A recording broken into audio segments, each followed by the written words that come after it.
Hello everyone, स्वागत है आपका अपने ही चैनल ट्रिप इन विद अनुज में। और आज मैं हूँ राजस्थान में, और राजस्थान में हम घूमेंगे जयपुर, जोधपुर और उदयपुर।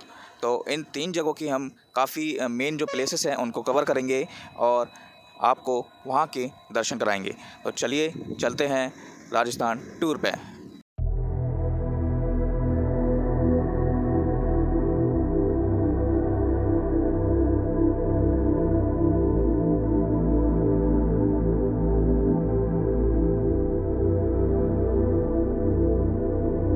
हेलो एवरीवन, अब हम पहुंच चुके हैं जयपुर के हवा महल में। और हवा महल जैसा कि आप जानते हैं 1799 में महाराज सवाई सिंह ने बनवाया था। तो आप जैसे जानते होंगे इसमें 5 मंजिला इमारत है, और इस 5 मंजिला इमारत में अलग अलग इमारत के कुछ डिस्क्रिप्शन है, तो हम देखने के लिए चलेंगे। और साथ ही साथ ये जो हवा महल बना है ये मुकुट के प्रकार का बना है, क्योंकि श्री कृष्ण जी के मुकुट जो होता है उसी प्रकार से बनाया गया है। तो आइए चलते हैं इस हवा महल को देखने के लिए। और इसमें कई सारी खिड़कियाँ हैं छोटी छोटी, जिनमें जालियाँ लगी हुई हैं। और पुराने समय में जो भी रानियाँ और महिलाएँ होती थी वो इन खिड़कियों के सारे बाहर की जो चीज़ें थी उनको देखा करती थी। तो आइए।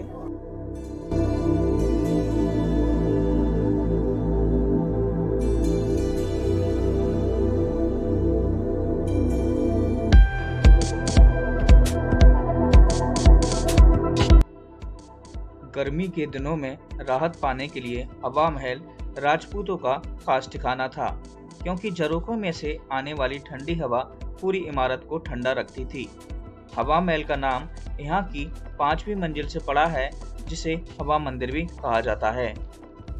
इमारत का डिजाइन इस्लामिक मुगल वास्तुकला के साथ हिंदू राजपूत वास्तुकला का एक उत्कृष्ट मिश्रण को दर्शाता है। बताया जाता है कि महाराज सवाई प्रताप सिंह कृष्ण जी के बड़े भक्त थे। उनकी भक्ति महल के ढांचे के डिजाइन से ही प्रतीत होती है, जो एकदम भगवान कृष्ण के मुकुट के समान दिखता है। हवा महल के पहली मंजिल पर सरद मंदिर बना हुआ है, जबकि हवा महल की दूसरी मंजिल पर रतन मंदिर बना है, जिसे गिलास वर्क से सजाया गया है। अन्य 3 मंजिलों पर विचित्र मंदिर, प्रकाश मंदिर और हवा मंदिर और गुलाबी शहर जयपुर के विभिन्न रंग देखने को मिल जाते हैं।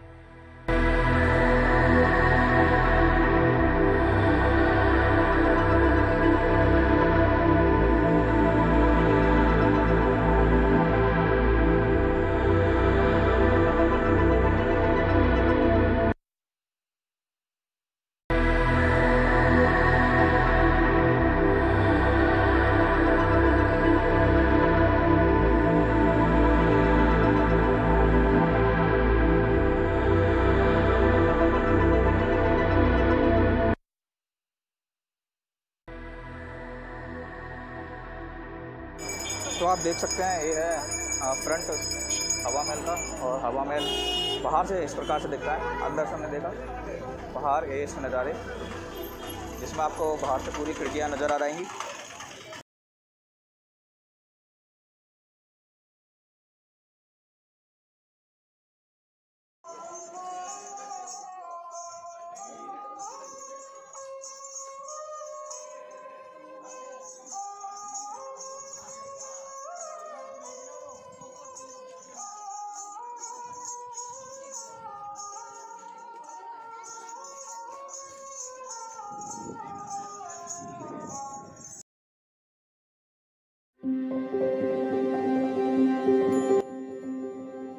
हेलो एवरीवन, तो अब मैं हूँ आमेर फोर्ट, आमेर पैलेस में। और इसको 16th सेंचुरी में राजा मान सिंह ने बनाया था। और यहाँ पे अम्बा देवी के नाम से इस फोर्ट का नाम आमेर फोर्ट पड़ा। और साथ ही साथ लोग ये भी कहते हैं कि अम्बेश्वर महादेव के नाम से इस फोर्ट का नाम आमेर फोर्ट पड़ा गया है। ये काफ़ी विशाल फोर्ट है और काफ़ी भव्यपूर्ण है, देखने के लायक है। तो चलिए इस आमेर फोर्ट को हम देखने के लिए चलते हैं। अंदर से बाहर से इस के बाहर से जब आप देखेंगे तो एक चीन की दीवार, जैसे आपने देखी होगी, जो कि चाइना में लोकेटेड है, वैसे ही चीन की दीवार की एक बाउंड्री लेयर कई पहाड़ियों पे यहाँ पर आपको दिखाई दे जाती है। तो चलिए हम आमेर फोर्ट को देखने के लिए चलते हैं अब।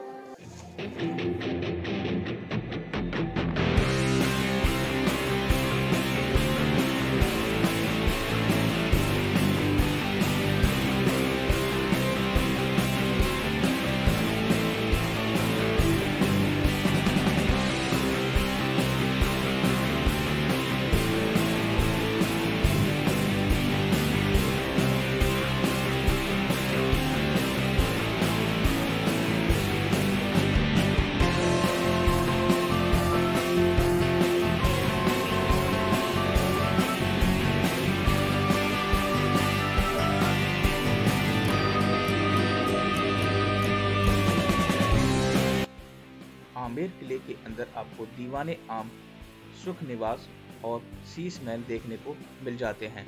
और यह बहुत ही प्रमुख आकर्षण है जो दर्पणों से मिलकर बना हुआ है। इस हॉल के निर्माण में इस तरह से किया गया है कि प्रकाश की ही कुछ किरणों से ही पूरा हॉल उजाले से भर जाता है।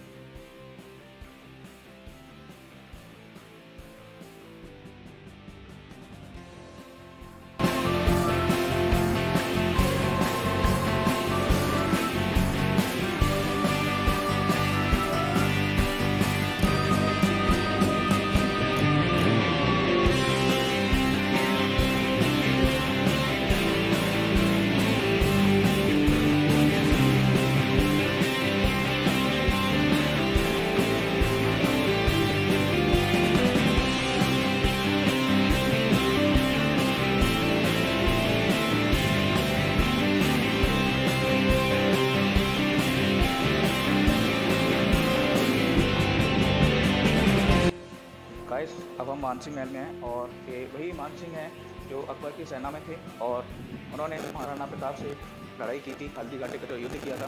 उसी महल में हम आ चुके हैं। ये सबसे टॉप पर है आपके आमेर फोर्ट पे। तो काफ़ी सुंदर है, काफ़ी छोटे छोटे यहाँ पे रूम हैं और किले की जो डिज़ाइनिंग है काफ़ी अलग ही आर्किटेक्चर यहाँ पर बनाया गया है।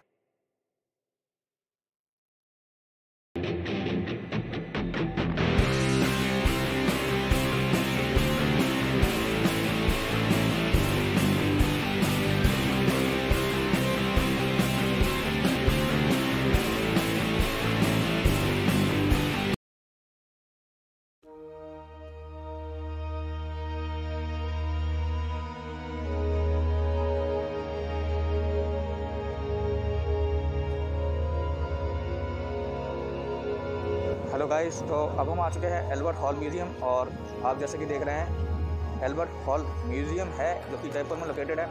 और यहाँ पे कहा जाता है कि मिस्र से आई हुई एक ममी भी यहाँ पे रखी हुई है। ममी जो आप जानते हैं मिस्र और इजिप्ट में जो होती है। साथ ही साथ यहाँ पर बहुत सारी चीज़ कला वगैरह यहाँ पर हम देखेंगे एल्बर्ट हॉल म्यूज़ियम के अंदर। तो चलिए चलते हैं अंदर इसको देखने के लिए।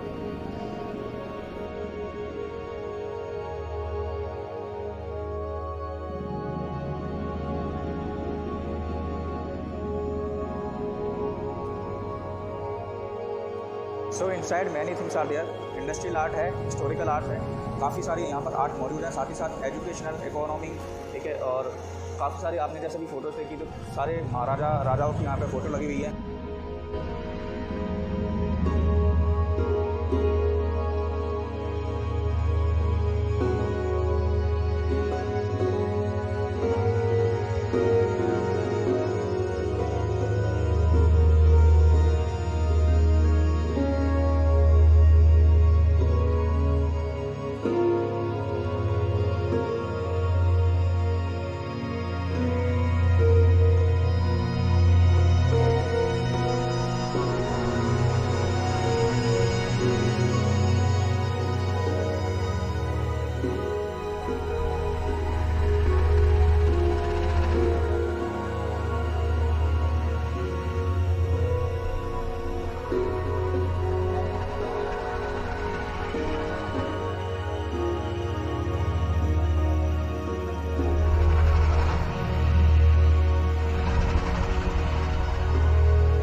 अवशेष हैं भगवान जी के, विष्णु जी के, शिव जी के, काफ़ी जैन मंदिरों के, काफ़ी जैन लोगों के और बहुत सारे यहाँ पे अवशेष की यहाँ पे जो मिली हैं वो सारी मूर्तियाँ यहाँ पे लगाई हुई हैं। तो काफ़ी दुर्लभ ये मूर्तियाँ हैं, आप देख सकते हैं यहाँ पे।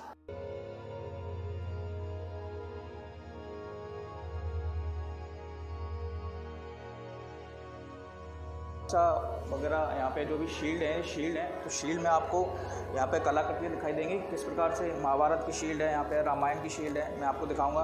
तो यहाँ पे विभिन्न प्रकार की चित्रकला इस पे शील्ड पे बनाई गई है।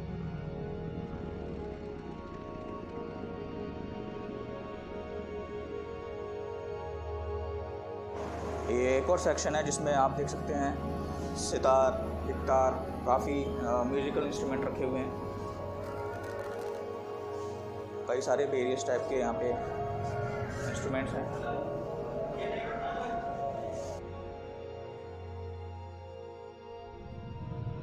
गाइस, यह है वो सेक्शन जहाँ पे आप देख सकते हैं मम्मी जो मौजूद हैं। हम इसको आपको पास से दिखाएंगे, ठीक है। काफ़ी जो कि मिस्र से आप जानते हैं रिलेटेड रखती हैं, ठीक है, मिस्र और इजिप्ट से। तो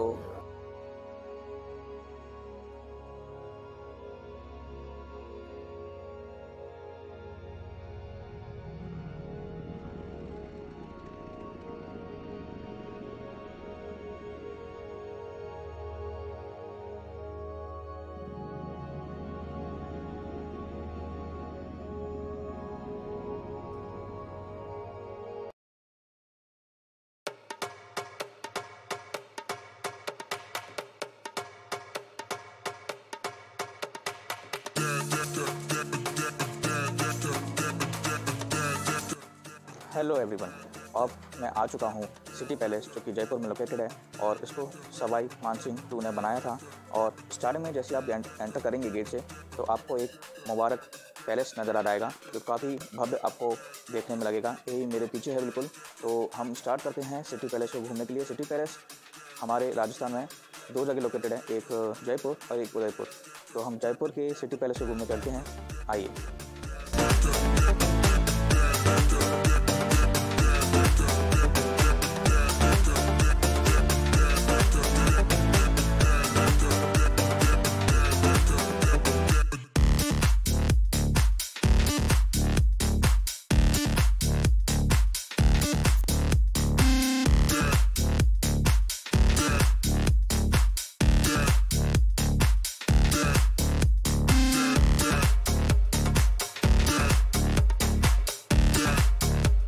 गाइस, ये मुबारक महल में कई सारी चीज़ें प्रेजेंट हैं जो कि पुराने ज़माने में हुआ करती थी।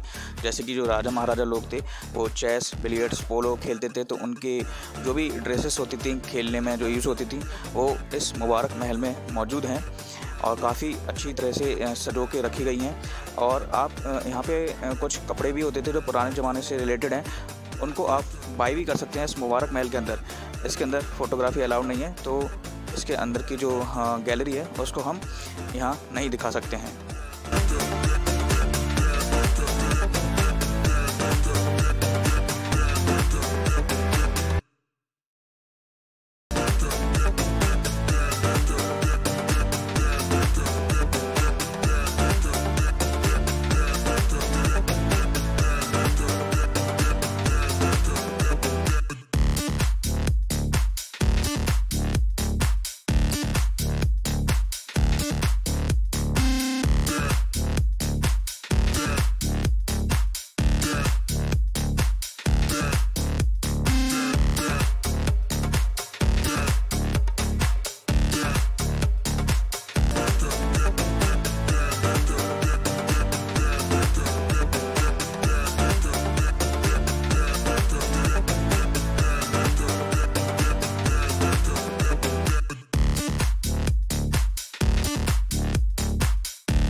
तो गाइस अब हमें जयगढ़ फोर्ट पे, और ये इसलिए फेमस है क्योंकि यहाँ पे जय-1 के कैनन है जो कि जय-1 तोप के नाम से प्रसिद्ध है, और वर्ल्ड की बिगेस्ट कैनन यहीं पे मौजूद है इसी किले पे।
हेलो एवरीवन, तो अब मैं आया हूँ जंतर मंतर, जैसे कि आप देख सकते हैं। और मैं आपको बता दूं कि जंतर मंतर 5 जगह लोकेटेड है, जैसे कि दिल्ली, जयपुर। और हम जब दिल्ली गए थे तो वहाँ पे भी हमने आपको जंतर मंतर दिखाया था।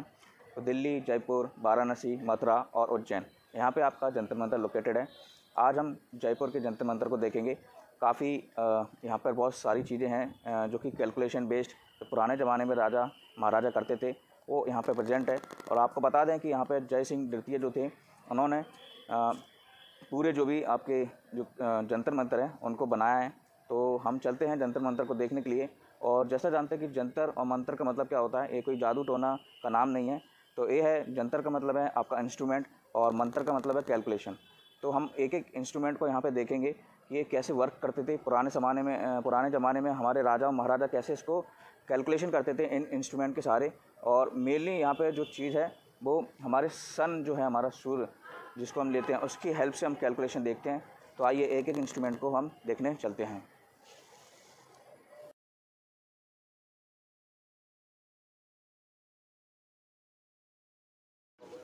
तो दोस्तों अब हम पहले यंत्र पे आ चुके हैं जिसको हम देख रहे हैं, लघु सम्राट यंत्र यह है, ठीक है। और लघु सम्राट यंत्र जो है, हम देख सकते हैं कि हमने जैसे अभी बताया था कि कैलकुलेशन किस प्रकार के करते थे। तो यहाँ पे टाइम देखा जाता था कि यहाँ पे 2 पार्ट्स में डिवाइड किया गया है। आगे आते जाएंगे तो 2 पार्ट्स में कैसे डिवाइड किया है। यहाँ पे फर्स्ट फेज़ है और सेकंड फेज़ है जो कि टाइम को डिस्क्राइब करता है। तो हम देखते हैं यहाँ वाइट मार्बल पर शेडो पड़ती है। जैसे कि आप वाइट मार्बल यहाँ पे देखेंगे तो वाइट मार्बल पर जैसे जैसे सन की शेडो पड़ेगी वैसे वैसे ये टाइम बताता जाएगा। तो देखिए आप, जो मार्बल है ये पूरे 15-15 मिनट के मार्बल्स हैं, ठीक है। 15 4 60 जैसे आपका कंप्लीट हो जाता है तो 60 मिनट्स आप जानते हैं 1 घंटा होता है। उसी प्रकार यहाँ पे आप देखेंगे मार्बल में जो 15-15 मिनट्स के एयर है, 15 चौके 60 आप देख सकते हैं 4 कॉलम है। और उसी में यहाँ पे 40-40 सेकंड के और सब डिवाइस किया गया है। तो ये टाइम बताती है शेडो के हिसाब से, जहाँ जहाँ सन की शेडो पड़ती जाएगी वैसे वैसे टाइम बताता जाएगा। आधा एक फेस यहाँ पे है जो कि सुबह का टाइम बताएगा, और सेकंड हाफ उस तरफ है जो कि स्टेयर के उस तरफ है, वो सेकंड हाफ में आपका टाइम को डिस्क्राइब करेगा। पॉज कर दिया था। तो यह है आपका सेकंड हाफ, ठीक है, सेकंड फेज भी बोलते हैं इसको। और यहाँ पे सन जो आपका अब आते जा रहा है, क्योंकि जैसे ही टाइम बढ़ता जाएगा तो सन सेकंड फेज में आपको टाइम दिखाना चालू कर देंगे। तो चलिए अब दूसरे इंस्ट्रूमेंट की तरफ हम बढ़ते हैं। तो अब हम सेकंड इंस्ट्रूमेंट को देखने आ गए हैं, जो कि है आपका राशि बलय यंत्र। और जैसा कि आप जानते हैं कि 12 यंत्र यहाँ पे लगे हुए हैं और 12 राशियों को ये बताता है। तो 12 राशियों की अलग अलग यहाँ पे जो यंत्र है, एक एक यंत्र 12 राशियों को डिस्क्राइब करेगा।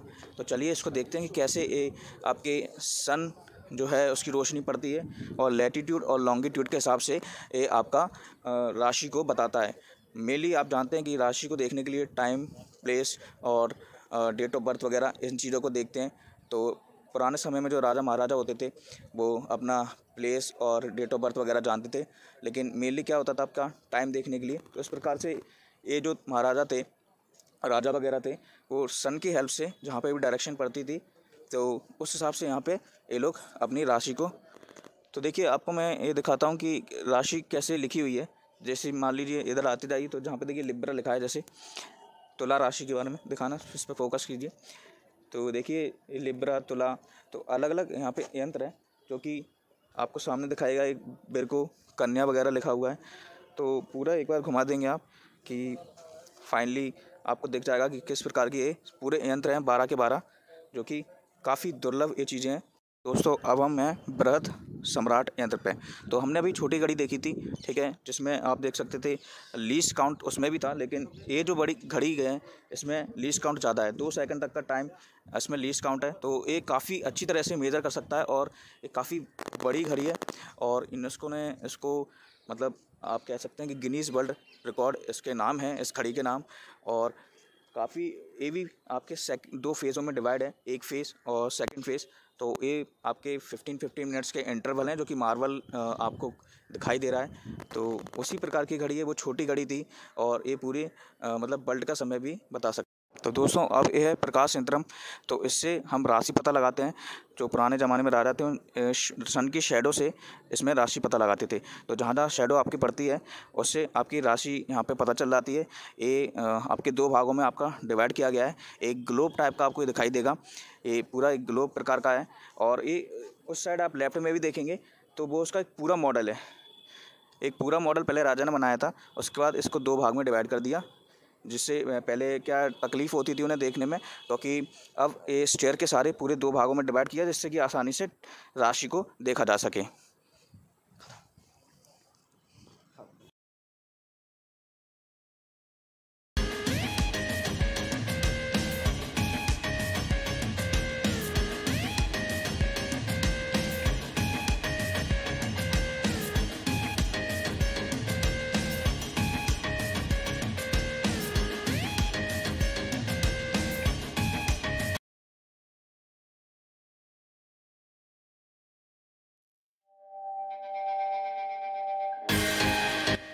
तो अब मैं आ चुका हूँ नाहरगढ़ फोर्ट, जो कि आमेर किले की सुरक्षा के लिए बनाया गया था और इसे राजा जय सिंह ने बनाया है। और कहते हैं इसको कि जब राजा जय सिंह की मृत्यु हो गई तो उसके बाद इसको नाहरगढ़ किले को भूतों का किला भी कहा जाने लगा। तो चलिए हम नाहरगढ़ किले को निहारने के लिए चलते हैं। काफ़ी प्रसिद्ध यह भी एक स्थान है आपके जयपुर में, जो कि अच्छे किले की श्रेणियों में आता है।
यह एक सुंदर ऐतिहासिक इमारतों में से एक है जो इस शहर के शानदार और समृद्ध इतिहास को बताता है। नाजुक नक्काशी और पत्थर के शानदार वर्क के साथ नाहरगढ़ किला एक अभेद दुर्ग है जो आमेर किले और जयगढ़ किले के साथ मिलकर जयपुर शहर को मजबूत रक्षक के रूप में माना जाता है। नाहरगढ़ का किला एक सुंदर इंडो यूरोपियन आर्किटेक्चर है जिसके अंदर कई खूबसूरत संरचनाओं का संग्रह है। जब आप इस किले के ताड़ गेट नामक प्रवेश द्वार से किले में प्रवेश करते हैं तो आपको बाई और जयपुर शासकों समर्पित एक मंदिर मिलेगा। बता दें, इस किले के परिसर में राठौर राजकुमार को समर्पित एक और मंदिर स्थित है। इसके साथ ही आपको एक परिसर में सवाई माधो सिंह द्वारा निर्मित एक माधवेंद्र भवन भी देखने को मिलेगा। इस किले की संरचना 2 मंजिला इमारत है जिन्हें राजा और उनकी 12 रानियों के लिए बनाया गया था।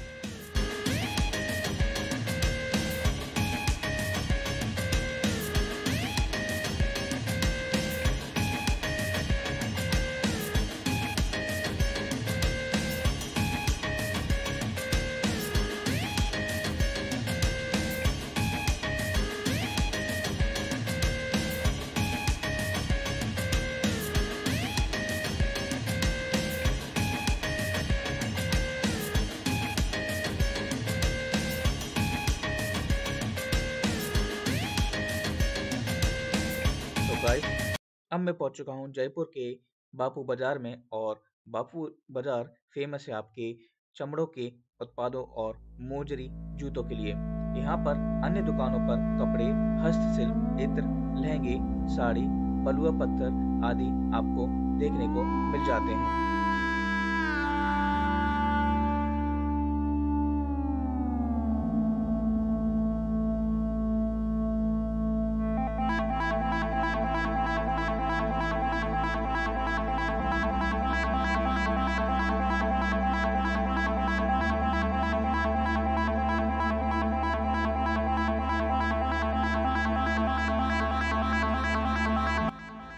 यदि आप चैनल पर नए हैं तो चैनल को लाइक, शेयर और सब्सक्राइब जरूर करें और साथ ही साथ बेल आइकन को प्रेस जरूर करें जिससे आपको लेटेस्ट नोटिफिकेशन मिल जाए।